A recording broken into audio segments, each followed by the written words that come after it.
Hello everybody and welcome to another video, and as you might be able to tell, I finally got my desk. Well, I got a desk. I had to cancel the one that I'd originally ordered because it was just taking forever to arrive. I ordered another one and it arrived the very next day, so excellent. I've got my whole new setup, lovely as it is. Camera stands a little bit higher than I would have liked, but you know, that's the best I can do because the tripod will not go any lower than it is. But hey, it's better than nothing. Now, if you've seen the title of this video, it's not going to come to surprise to anybody that we're going to be checking out a new track by Skynd. I say a new track, it's new to me. This one was released in February, I think. And during the time that I spent in the hotels, I believe they released 2 new tracks. I purposefully not listened to either of them just so I could do these videos. And the first one we're going to be checking out is Chris Watts, which I believe this was released around about 16th of February, a little while just before my birthday, which I spent in the hotel, which was awesome, by the way. Anyway, information about who Chris Watts is, because as we all know, these are based on murders and murderers and unsolved mysteries, etc. And we've got here, the Watts family murders occurred in Frederick, Colorado, United States during the early morning hours of August 13, 2018. Now that's fairly recent, really. I think it's the most recent of all of the cases that they've actually covered in their songs, I think. I could be wrong. Anyway, Christopher Lee Watts, born 1985, admitted to murdering his pregnant wife, Shannon Catherine Ruchek, I don't know how to pronounce her last name, who was born in 1984, by strangulation. He later admitted to murdering their daughters, 4-year-old Bella and 3-year-old Celeste, Jesus Christ, by smothering them with a blanket over their heads. On November 6, 2018, Watts pleaded guilty to multiple counts of first-degree murder as part of a plea deal when the death penalty, which was later abolished in Colorado in 2020, was removed from sentencing. He was sentenced to 5 life sentences without the possibility of parole, 3 to be served consecutively. Wow. What a nasty little man. Anyway, so as I said, we're going to be looking at Chris Watts. I do have the lyrics here, and I'm very intrigued to see this because I've been waiting a long time to watch this. So let's jump into the video and see what we've got. So, Chris Watts by Skynd. Let's have a look.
Years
Jesus Christ, what a track.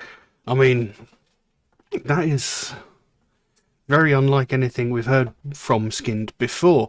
I mean, it was very soft, very ballad-like, and it was sort of sung like a nursery rhyme, and had that sort of cadence to it, and it was quite disturbing in the way it was sung, but it was also really quite beautiful. Um, the actual subject matter and the lyrics to this track are just phenomenal and incredibly disturbing. Um, I mean, it opens up. My daddy is a hero. He helps me grow up strong. He helps me to snuggle too. He reads me books. He ties my shoes. You're a hero through and through. Daddy, daddy, I love you. Now, apparently, that was a song that was sung by his daughter Bella that was caught on a video camera, and they've incorporated that as the opening to the song. I mean, that is quite powerful.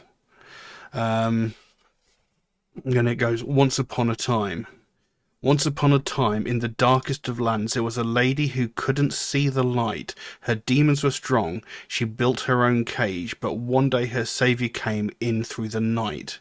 They fell in love. He made her his bride. A family was all that her heart desired. The years brought a first and a second young child. A third was to follow and complete their lives.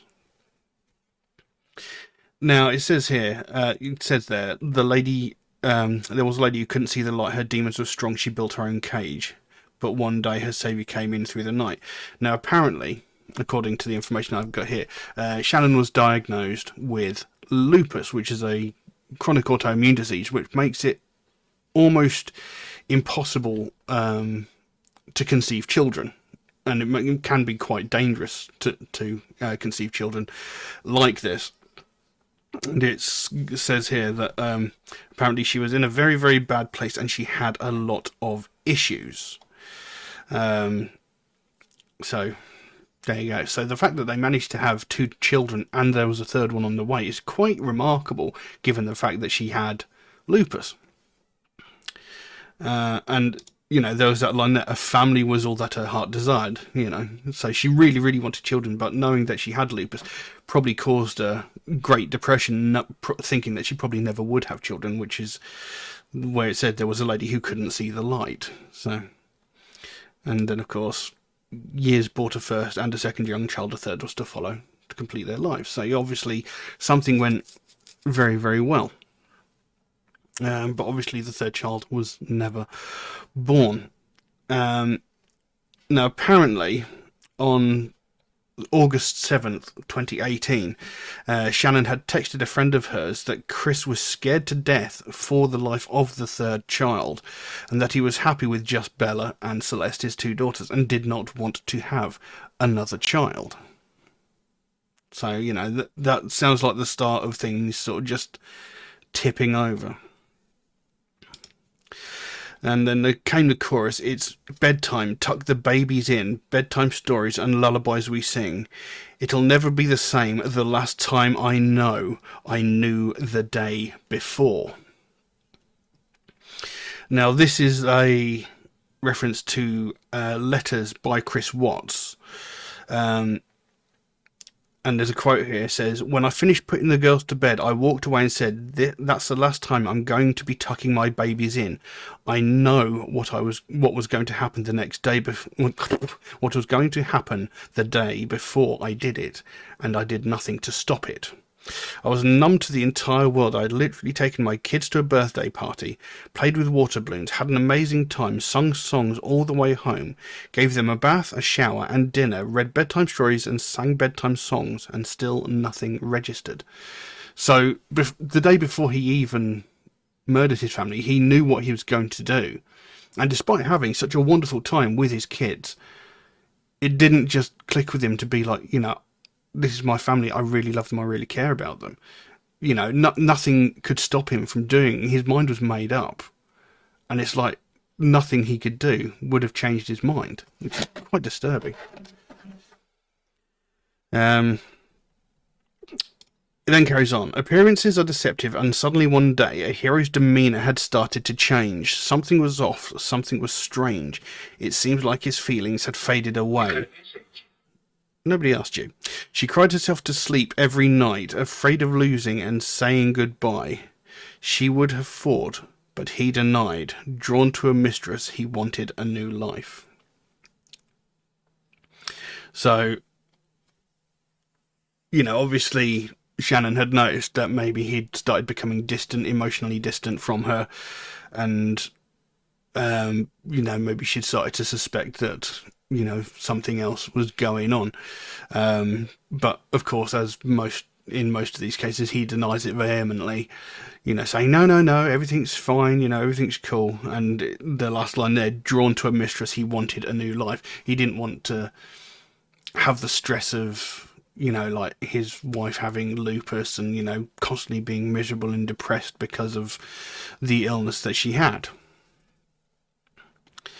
And it goes back into the chorus, an extended version of the chorus. I've got to get used to where my camera is.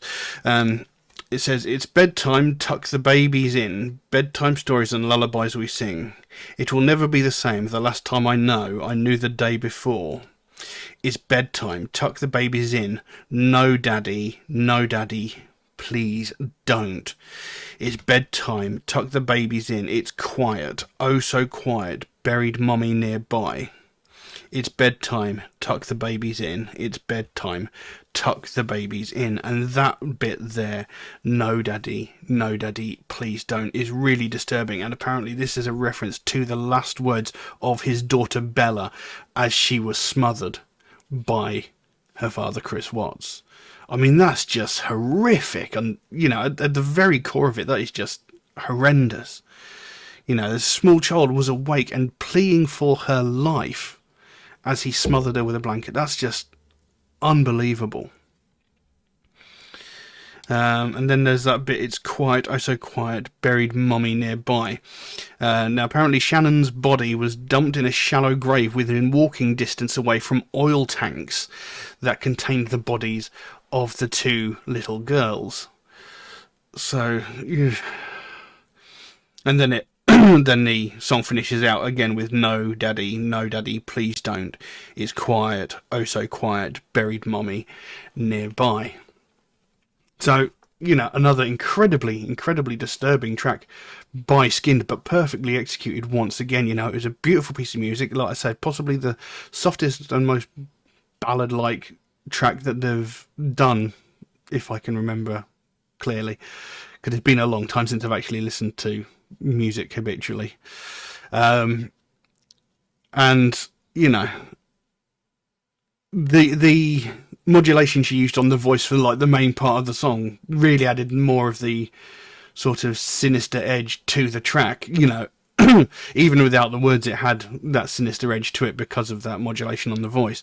But then she came in with her clean voice, which added so much power and impact to the track. I think it was absolutely beautiful. Great piece of music.